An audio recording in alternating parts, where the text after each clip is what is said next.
نحمده ونصلي على رسوله الكريم أما بعد قال الله تبارك وتعالى في القرآن المجيد والفرقان الحميد والفجر وليال عشر۔ ناظرین اکرام، آج ہم عشرہ ذوالحجہ میں کرنے والے اعمال اور ان کی فضیلت کے بارے میں گفتگو کریں گے۔ اللہ تعالیٰ سے دعا ہے کہ اللہ تعالیٰ ہمیں قرآن و حدیث کی روشنی میں حق سچ بیان کرنے کی توفیق عطا فرمائے۔ ناظرین اکرام، اللہ تعالیٰ نے سورۃ الفجر کا آغاز ہی میں فجر کے وقت کی قسم اٹھائی اور 10 راتوں کی قسم اٹھائی ہے۔ آپ یہاں ذرا رکیے اور سوچئے، کائنات کا رب، کائنات کا خالق، کائنات کا مالک، کائنات کا رازق، کائنات کو چلانے والا مدبر جو ہے اللہ تعالیٰ، جو اس کائنات کا پالنہار ہے، وہ اگر کسی چیز کی قسم نہ بھی اٹھائے، مطلقاً اس کا تذکرہ ہی کر دے تو اس کی چیز کی شان و عظمت، اس کی بلندی، اس کی رفعت بہت زیادہ ہو جاتی ہے۔ لیکن اللہ تعالیٰ اگر کسی چیز کی قسم اٹھا دے تو اس کی قدر و منزلت، اس کی شان و عظمت اتنی زیادہ ہو جاتی ہے کہ ہم اس کا اندازہ ہی نہیں لگا سکتے کہ کتنی ہے۔ اللہ تعالیٰ نے یہاں پر فجر کے وقت کی قسم اٹھائی ہے، اور فجر کا وقت نہایت ہی افضل وقت ہوتا ہے، اور اس میں جو ہے فجر کی نماز کی بہت زیادہ فضیلت ہے۔ جیسے احادیث میں مبارکہ میں آتا ہے کہ فجر کی نماز کی بہت زیادہ فضیلت، اور اسی طرح احادیث میں آتا ہے کہ جو صبح کا وقت ہے اس میں برکت رکھی گئی ہے مسلمانوں کے لیے ان کی صبح کے وقت میں۔ آگے اللہ تعالیٰ نے وَلَيَالٍ عَشْرٍ 10 راتوں کی قسم اٹھائی ہے۔ اب یہاں پر بعض مفسرین کا کہنا ہے کہ ہر منتھ کی پہلی 10 راتیں ہیں، اور بعض کا کہنا ہے کہ یہ رمضان المبارک کے مہینے کی آخری 10 راتیں ہیں، اور بعض کا کہنا ہے کہ یہ ذوالحجہ کی پہلی 10 راتیں ہیں، اور یہی راجح قول ہے کہ ذوالحجہ کی پہلی 10 راتیں ہیں۔ صحیح بخاری میں 969 نمبر روایت میں ان ایام کی فضیلت کے بارے میں آتا ہے کہ نبی علیہ السلام نے فرمایا کہ ان دنوں میں عمل کرنا باقی دنوں سے عمل کرنے سے زیادہ بہتر ہے، زیادہ اچھا ہے۔ تو صحابہ کرام رضوان اللہ علیہم اجمعین نے سوال کیا، اللہ کے نبی، کیا جہاد سے بھی بڑھ کر ان دنوں میں کوئی عمل کرنا، نفل و نوافل پڑھنا اور قرآن مجید کی تلاوت کرنا، قیام اللیل کرنا اور تکبیرات پڑھنا زیادہ ان کا ثواب ہے، جہاد سے بھی زیادہ؟ تو نبی علیہ السلام نے فرمایا، ہاں، جہاد سے بھی زیادہ۔ إِلَّا رَجُلٌ يُخَاطِرُ بِنَفْسِهِ وَمَالِهِ فَلَمْ يَرْجِعْ بِشَيْءٍ۔ ہاں، وہ شخص جو اپنی جان کو خطرے میں ڈال کر، مال کو خطرے میں ڈال کر اللہ کی راہ میں لڑتا ہے، جہاد فی سبیل اللہ جہاد کرتا ہے، اور نہ وہ مال لٹاتا ہے اور نہ وہ جان لٹاتا ہے، دونوں چیزیں اللہ کی راہ میں قربان کر دیتا ہے، ہاں، وہ شخص تو افضل ہے۔ لیکن ایک وہ شخص جو مطلقاً جہاد کرتا ہے، اس کی جان بھی محفوظ، مال بھی، تو وہ افضل نہیں ہے۔ وہ افضل ہے جو ان دنوں میں عبادت زیادہ کرے، ان دنوں میں جو ہے نا کثرت سے اللہ کا ذکر کرے، وہ زیادہ افضل ہے۔ یہ ہے ان دنوں کی فضیلت۔ اب انہی دنوں میں ایک عرفہ کا روزہ آتا ہے، جسے 9 ذوالحجہ کا روزہ کہتے ہیں۔ اس روزے کی بابت نبی علیہ السلام سے پوچھا گیا، وَسُئِلَ عَنْ صَوْمِ يَوْمِ عَرَفَةٍ، تو نبی علیہ السلام نے فرمایا، يُكَفِّرُ السَّنَةَ الْمَاضِيَ وَالْبَاقِيَ، ایک سال کے پچھلے گناہ اور ایک سال آنے والے سال کے اللہ تعالیٰ گناہ معاف کر دیتا ہے۔ تو آپ دیکھیے کہ اللہ تعالیٰ کتنی جو ہے نا کتنا بونس دے رہا ہے آپ کو، کتنی جو ہے نا ایک ہی روزے کے بدلے آپ کے ایک سال کے پچھلے صغیرہ گناہ اور ایک سال کے آنے والے سال کے گناہ آپ کو معاف کر رہا ہے۔ تو میری تمام مسلمانوں سے یہ درخواست ہے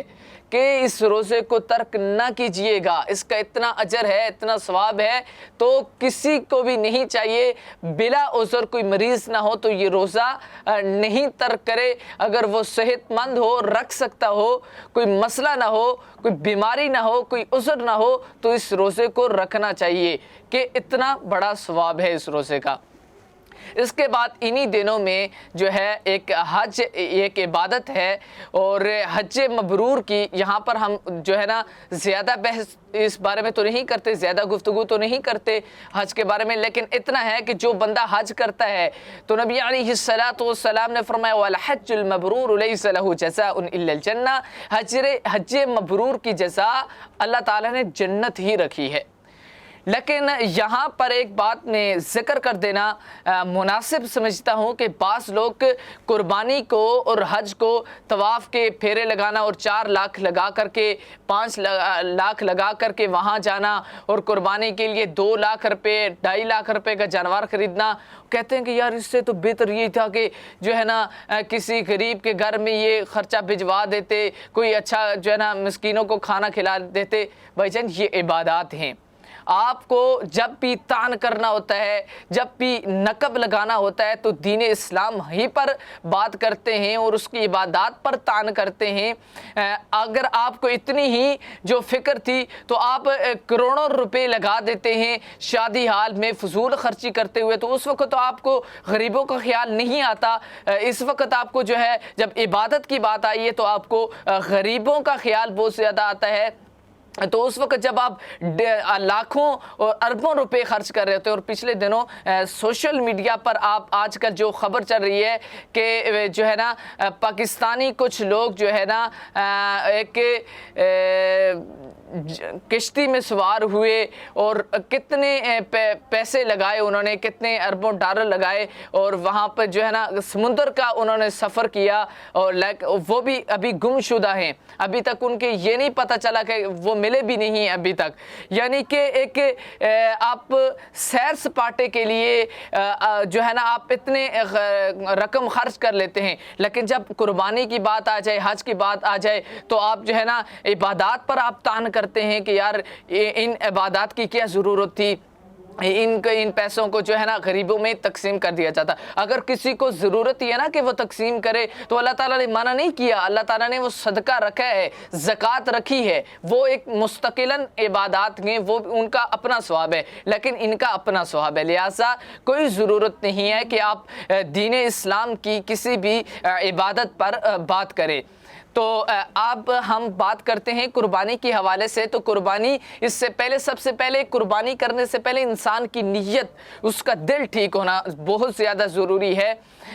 بعض لوگ جو ہے نا جانور بعد میں خریدتے ہیں لیکن سٹیٹس پہلے لگا دیتے ہیں، فیس بک پر پہلے ہی لگا دیتے ہیں، 2.5 لاکھ کا خرید لیا جانور، 5 لاکھ کا خرید لیا، 50 لاکھ کا خرید لیا لوگوں کو دکھلانے کے لیے۔ تو سب سے پہلے قربانی کرنے والا اپنی نیت کو خالصتاً اللہ کے لیے کر دے۔ اللہ تعالیٰ فرماتے ہیں کہ قُلْ إِنَّ صَلَاتِي وَنُسُكِي وَمَحْيَايَ وَمَمَاتِي لِلَّهِ رَبِّ الْعَالَمِينَ، کہہ دیجئے کہ میری نماز، میری قربانی، میرا جینا، میرا مرنا للہ رب العالمین، اللہ کے لیے ہے، لا شریک لہ، ان چیزوں میں کوئی بھی شریک نہیں ہے، کوئی بھی شریک نہیں ہے۔ تو نبی علیہ الصلوۃ والسلام نے کیا فرمایا تھا؟ ان اخوف ما اخاف علیکم الشرک الاصغر الریا، مجھے تمہارے بارے میں سب سے زیادہ جس چیز کا خوف ہے، سب سے زیادہ جس چیز کا ڈر ہے نا، وہ ہے ریا، وہ ہے ریاکاری، دکھلاوا۔ تو لہٰذا خالصتاً اللہ کی رضا کے لیے اس عمل کو جو ہے نا کریں، کسی کو دکھلائی نہیں کہ 5 لاکھ کا بیڑا لیا ہے، 50,000 کا بکرا لیا ہے، اتنے کا دمبا لیا ہے، کسی کو دکھلانے کی، دکھلاوا کرنے کی ضرورت نہیں ہے۔ ایسی عبادت قبول نہیں ہوتی بلکہ شرک اصغر ہے، اور جس کی سزا بھی ہے کہ آپ اللہ کے ساتھ لوگوں کو شریک کر رہے ہیں۔ اس کے بعد قربانی، یہ سوال زیادہ پوچھا جاتا ہے کہ قربانی کا جانور کیسا ہونا چاہیے۔ تو قربانی کا جانور جو ہے نا 4 قسم کی جانور کی قربانی آپ نہیں کر سکتے۔ وہ کون کون سے جانور ہیں؟ 4 لا تجوز فی الضحایا، العوراہ البین عورها، کانا جانور جس کا کانا ہونا صاف پتہ چل رہا ہو یہ کانا ہے تو اس کی قربانی آپ نہیں کر سکتے۔ والمریضۃ البین مرضها، مریض جانور، بیمار جانور جس کا بیمار ہونا صاف نظر آ رہا ہو تو اس کی قربانی آپ نہیں کر سکتے۔ والارجاہ البین ضلعها، اور جو اس کی جو ہے نا کوئی ٹانگ وغیرہ کٹی ہو، پتہ چل رہا ہو، زخم لگا ہو تو اس کی بھی قربانی نہیں کر سکتے۔ والکبیرۃ التی لا تنقی، اور ایسا بوڑھا جانور جس کا جو ہے صحت مند، جس کے ہونے کا یہ نہ ہو کہ والکبیرۃ التی لا تنقی، کہ ایسا بوڑھا جانور ہو جس کے صحت مند ہونے میں اندیشہ ہو کہ یہ اب صحت مند نہیں ہو سکتا، تو اس کی بھی جو ہے نا قربانی نہیں کر سکتے۔ اب قربانی کے لیے کیسا جانور ہونا چاہیے؟ تو نبی علیہ الصلوۃ والسلام نے فرمایا لا تذبحوا الا مسنۃ، نہ تم ذبح کرو مگر مسنہ یعنی کہ دوندا جانور۔ اب دوندا یعنی کہ جس کے اگلے دو دانت جو ہے کچلی والے دانت گرے ہوئے ہوں، اسے کہتے ہیں۔ ضروری نہیں ہے 2 سال پورے ہو، 2 سال سے پہلے بھی کئی جانور دوندے ہو جاتے ہیں۔ اگر الا ان یعصر، مگر یہ اگر نہ مل سکے، مشکل ہو جائے، فتذبح جزعۃ من الضأن، تو بھیڑ میں سے جزع جو ہے وہ اس کو ذبح کر سکتے ہیں۔ اب جزع میں علماء کا اختلاف ہے کہ جزع بعض کہتے ہیں کہ 6 منتھ کا ہوتا ہے، بعض کہتے ہیں 1 سال پورا کر کے دوسرے سال میں داخل ہو، یعنی یہ وہ جانور ہے جسے ہم دمبا کہتے ہیں۔ تو بعض کے نزدیک 6 منتھ کا اور بعض کے نزدیک جو ہے نا 1 سال پورا کر کے دوسرے سال میں داخل ہو تو اس کی آپ قربانی کر سکتے ہیں۔ اب رہا کہ بکری کی قربانی، بکرے کی، اور اسی طرح جو ہے گائے کی قربانی کر سکتے ہیں، اونٹ کی قربانی کر سکتے ہیں، لیکن یہ ہے کہ بھینس کی قربانی کے بارے میں علماء کا اختلاف موجود ہے۔ بعض تو کہتے ہیں کہ بھینس کی جو ہے وہ گائے کی ہی جنس سے ہے، اور بعض کہتے ہیں کہ نہیں، یہ نبی صلی اللہ علیہ وسلم کے جو ہے نا ارشادات کی روشنی میں کہیں پر بھی یہ نہیں ملتا، نہ ہی نبی صلی اللہ علیہ وسلم نے کیا ہے نہ صحابہ نے کیا ہے، تو ملتا نہیں ہے، تو اس لیے قربانی نہیں کرنی چاہیے۔ بہرحال اگر کہیں پر جو ہے نا آپ کو مشکل آ رہی ہو تو قربانی کرنا جائز بھی سمجھتے ہیں بعض علماء، آپ کر سکتے ہیں۔ تو اسی طرح جو ہے نا قربانی کا وقت کے حوالے سے کون سا وقت ہے کہ جس میں آپ قربانی کریں؟ تو اس میں یہ ہے کہ قربانی کا جو وقت ہے وہ من ذبح قبل الصلاۃ فلیذبح بسم اللہ، تو نماز سے من ذبح قبل الصلاۃ فلیذبح شاۃ مکانہا، جس شخص نے نا نماز سے پہلے قربانی کر لی تو نبی صلی اللہ علیہ وسلم نے فرمایا اس کی جگہ کوئی اور قربانی کرے، فإنہا صدقۃ من الصدقات، یہ صدقات میں سے تو ایک صدقہ ہو سکتا ہے لیکن یہ قربانی شمار نہیں ہوگی۔ قربانی کا وقت جو ہے وہ نماز کے بعد ہے، یہی اسی بات کا نبی علیہ الصلوۃ والسلام نے حکم دیا ہے۔ تو قربانی کے وقت کے حوالے سے بات ہوگی، اور جو ہے گائے وغیرہ میں کتنے لوگ شریک ہو سکتے ہیں؟ تو اس کے 7 لوگ شریک ہو سکتے ہیں، اور اونٹ کی قربانی کرنے میں 10 لوگ شریک ہو سکتے ہیں۔ لیکن جو لوگ حاجی حضرات ہیں وہ اگر قربانی کرتے ہیں تو وہ چاہے اونٹ ہو یا ان کے پاس